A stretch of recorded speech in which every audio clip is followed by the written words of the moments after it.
Rénovation d'un appartement complet. Aujourd'hui, je vais te faire le point sur le deuxième jour de chantier.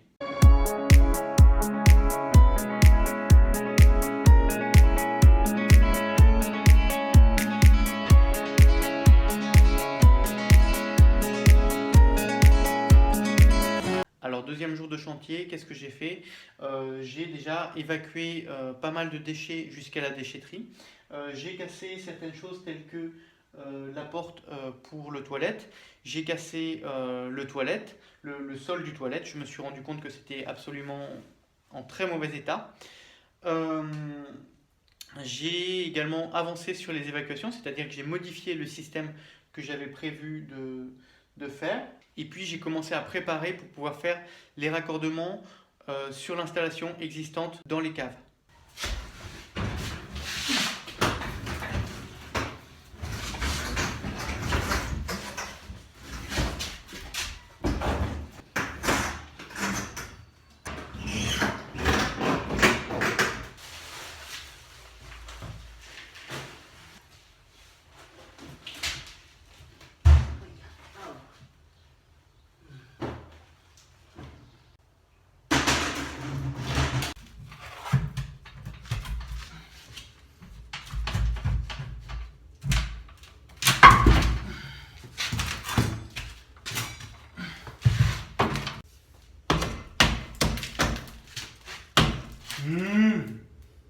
Saloperie là.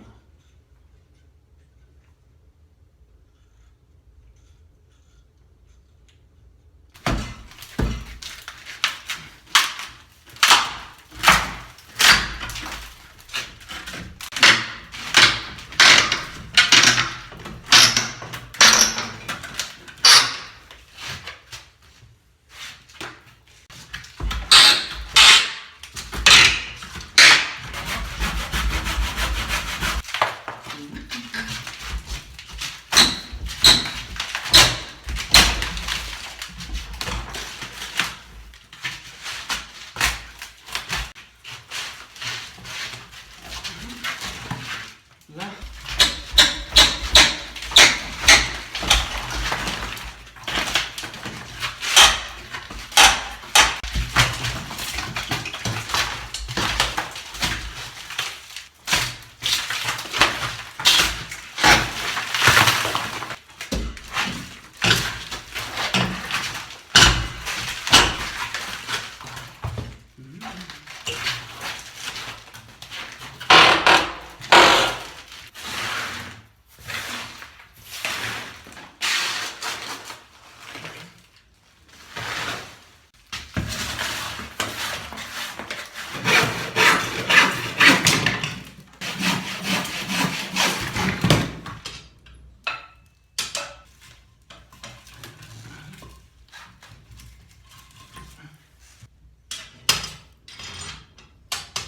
Alors en fait, là tu vois, j'ai déjà posé, donc j'ai déjà percé la dalle qui mène au sous-sol de l'immeuble, et puis j'ai posé une croix à 67 degrés. Alors j'aurais pu mettre une croix à 90 degrés, mais je voulais qu'il y ait un angle, et j'ai choisi 67 degrés parce que derrière, en fait, si tu veux, voilà ce qui va se passer. Au milieu, là tu vois, on va avoir un toilette, un bâti support certainement. Là, de ce côté-là, on va avoir ma douche, et là, de ce côté-là, on va avoir le lavabo. Et en fait, donc j'aurais pu mettre une croix à 90 degrés, mais je sais pas, quand tu tires la chasse, tu as quand même un gros débit d'eau, et puis je me suis dit que c'était quand même bien de mettre un petit angle, et puis remettre un petit coude comme ça, tu vois, ça limite le fait que ça puisse descendre et remonter comme ça, enfin, voilà, je trouvais que c'était mieux. Mais ça ne me convient pas encore tout à fait, et je vais modifier ça, parce qu'en fait, là, ce qui se passe, c'est que j'ai vraiment de l'épaisseur, hein. Et donc du coup, là, je me dis que si j'ai mon bâti support qui vient contre là, et ben en fait, peut-être que mes diamètres 100 là, ils vont gêner. Donc, du coup, l'idée, c'est que je vais ragrandir mon trou, redescendre tout ça, et puis distribuer comme ça, et ensuite remonter. Donc, je t'explique un petit peu ce que je vais faire. Tiens, bon, on va le faire ensemble.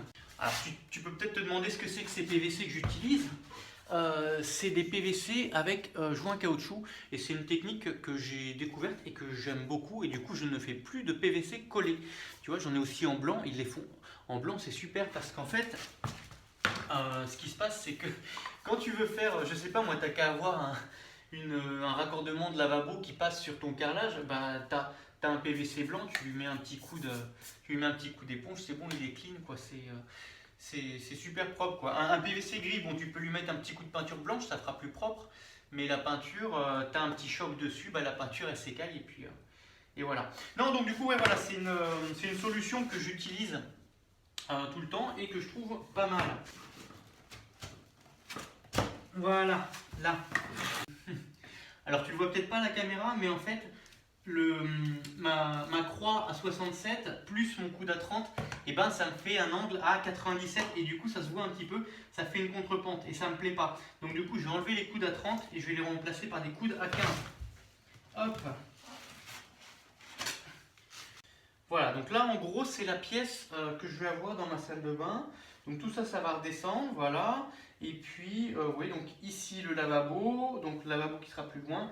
Ici, on aura un siphon avec éventuellement la machine à laver. Et puis ici, bah, là, on aura la douche avec certainement le récupérateur de chaleur qui viendra se brancher sur la douche. Je vais devoir continuer de bosser dans les caves. Là, tu vois, j'ai mon PVC qui arrive, qu'on a vu juste au-dessus. Dedans, donc j'ai tiré une rallonge qui va me permettre de pouvoir percer les trous. Et puis là, donc je vais percer des trous pour mettre les fixations du PVC qui va se raccorder sur la canalisation qui est juste ici, que tu vois pas, qui est en dehors du champ. Ok. Et là, maintenant, je vais utiliser un outil un petit peu particulier. Il faudra que je te fasse une petite review là-dessus parce que c'est vraiment tip top. Tu vois là, j'ai mon PVC qui est là, et puis il faut que je trace machin, il faut que je perce. Et là, j'ai un truc qui est absolument génial, et qui va nous permettre de pouvoir être sûr d'être pile poil dans l'axe. Tu vas voir, je te l'allume tout de suite. Tac, c'est là. Ouh, voilà, hop. Donc là, hop.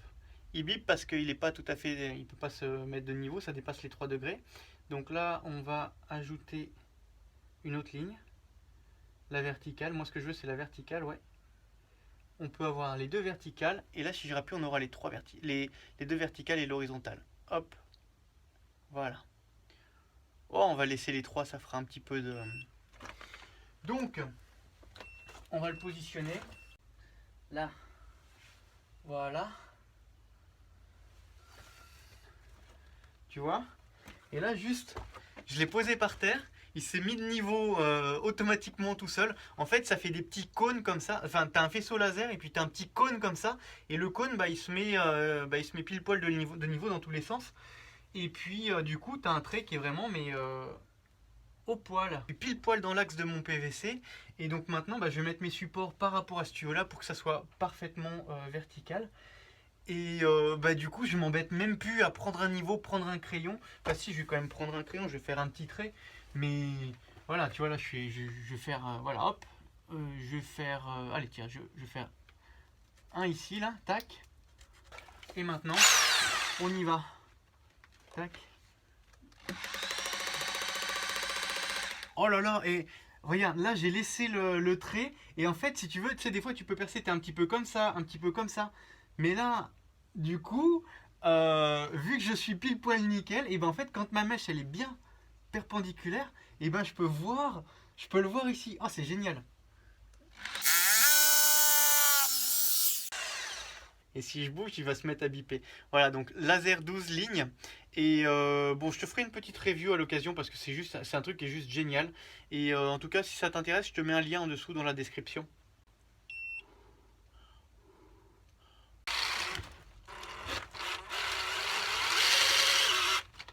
Là.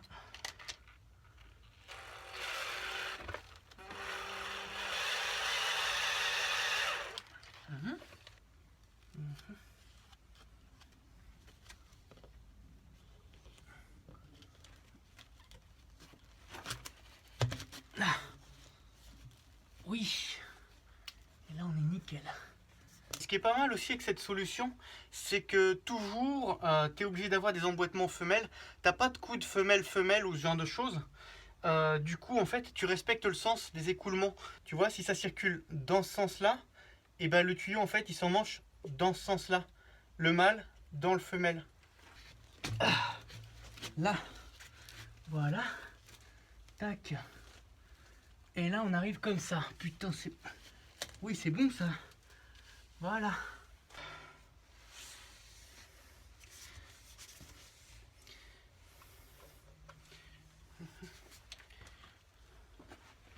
Voilà. Hop.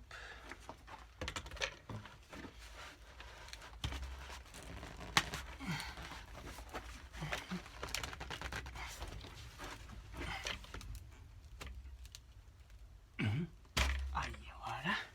Et là, tu es certainement en train de regarder et de te dire, tiens, il est bloqué, comment est-ce qu'il va faire maintenant? En fait, voilà, là, tu vois, ici, je vais mettre un thé à 45 degrés, comme ça, ici. Et en fait, ce qui se passe, là, j'ai une pièce un petit peu spéciale. C'est un manchon de raccordement, donc femelle ici et mâle ici. Mais en fait, la partie femelle, elle est vachement longue. Ce qui fait que je vais pouvoir l'emmancher, tac, comme ça. Et ensuite, mettre ma pièce et puis redescendre dedans. Et ça, c'est vraiment pas mal. Et si tu regardes, ben, on en a déjà un ici. Donc du coup, pour ouvrir ce PVC là, en fait, voilà, je vais coulisser celui-là comme ça. Ensuite, enlever cette partie-là, mettre monter, et puis recoulisser ce manchon. Mais ça, je vais pas le faire durant l'après-midi parce que là, j'imagine qu'il y a des gens qui peuvent potentiellement utiliser leurs équipements sanitaires, aller aux toilettes ou ce genre de choses. Donc du coup, c'est une intervention que je ferai cette nuit vers 3h, 3h30 du matin. J'imagine qu'à cette heure-là, il y a peu de chances que les personnes utilisent, que les occupants de l'immeuble utilisent les toilettes ou voilà. Et puis, je t'avoue que j'ai pas vraiment envie de prendre une douche de caca. Et prévenir tout le monde, aller faire une coupure, demander aux gens de pas aller, de pas aller aux toilettes, machin, de telle heure à telle heure. Bon, c'est un peu compliqué. Et puis, tu pourrais toujours avoir des gens qui oublieraient et qui iraient quand même. Donc, je pense que la meilleure option pour faire ça de manière safe, c'est de revenir vers 3h, 3h30 du matin.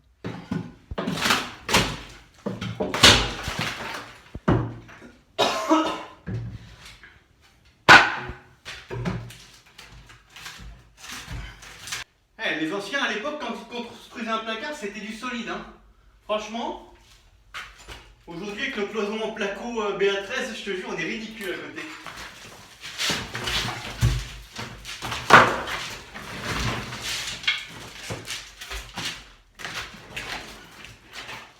Bon, alors on va faire un petit point sur le deuxième jour sur lequel je bosse sur l'appartement. Donc déjà, hier c'était pas un jour complet dans le sens où il y a l'architecte qui envoie des emails, qui demande ceci, cela, de lui transmettre des documents. Donc il faut quitter, aller à l'ordinateur et puis refaire des envois. Donc du coup, ça casse un petit peu la journée aussi. Et puis, donc là, ce qui se passe actuellement, c'est que je suis en attente d'autorisation pour péter les cloisons. Mais il y a des choses que j'ai le droit de démonter sans autorisation. Un placard, j'ai le droit de le démonter sans autorisation. Enlever une porte et puis démonter le cadre de la porte, ça c'est pareil, j'ai pas besoin d'autorisation. Et non, concrètement, après, ce que je vais pouvoir encore faire, je t'approche un peu là. Voilà, là après, parmi les choses que je vais pouvoir faire sans autorisation, ça va être démonter mon toilette, démonter le lavabo qui est juste de l'autre côté, et puis ensuite je vais pouvoir préparer les tuyaux d'évacuation. Donc là, si tu veux, en fait, ici dans ce coin là, on a le tuyau de tout l'immeuble, sauf que moi, le tuyau de tout l'immeuble, il va se retrouver un petit peu au milieu de mon salon. Donc du coup, l'idée c'est qu'au plafond, en fait, on va le faire venir comme ça, tac, et puis redescendre ici, tac. Pour avancer encore, donc je vais démonter cette toilette et puis ensuite je vais continuer de préparer les PVC et puis après faudra prévoir une intervention pour couper la vieille fonte et puis raccorder les nouveaux PVC. Tu vois la gueule du plancher là? Je crois que j'ai du boulot. Là tu vois, regarde. Hop.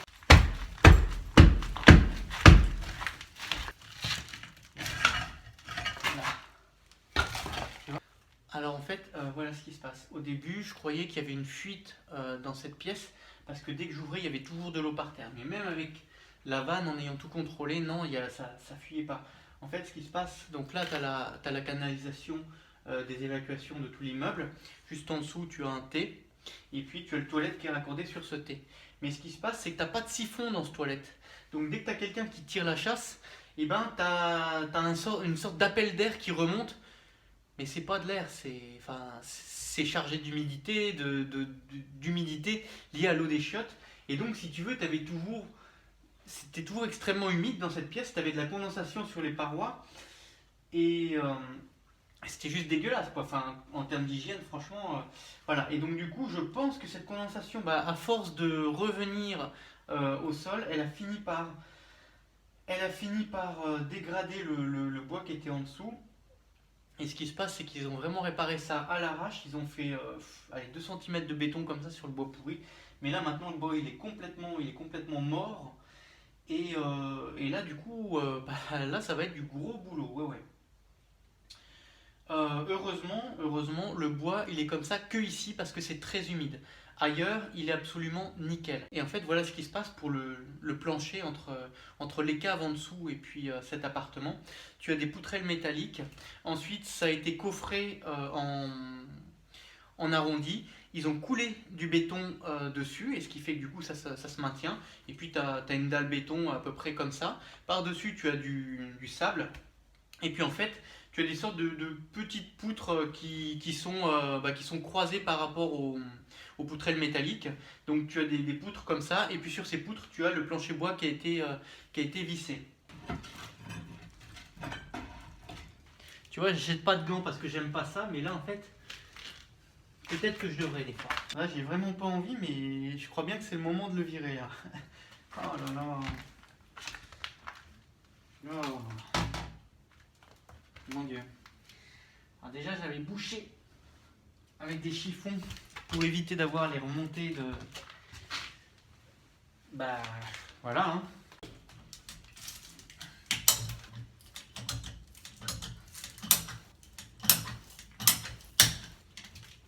Voilà.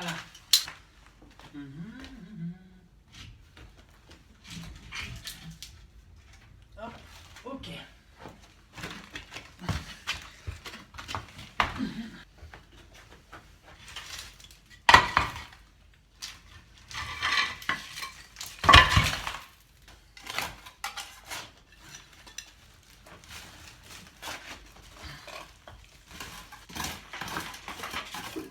C'est dingue, hein. Vraiment, on arrive sur le seuil des toilettes et là on voit que le bois redevient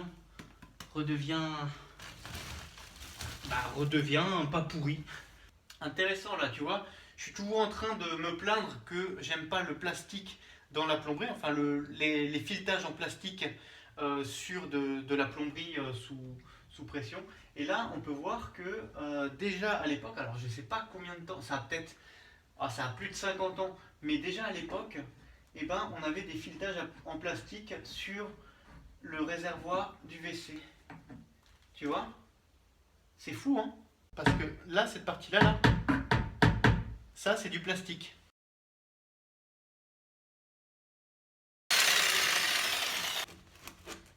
Voilà.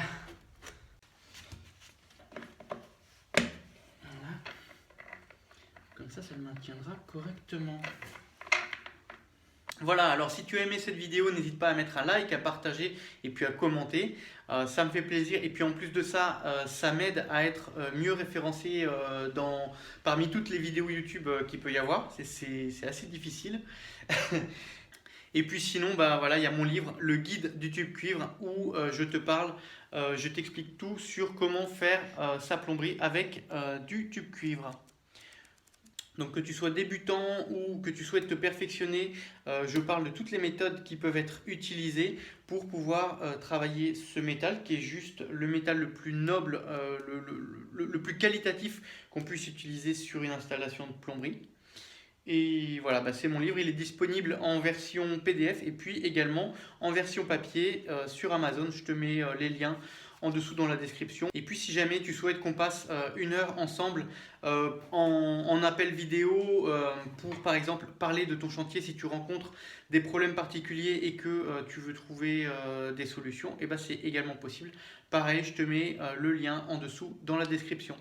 Voilà, je te souhaite bon courage pour tes travaux et je te dis à plus tard. Salut!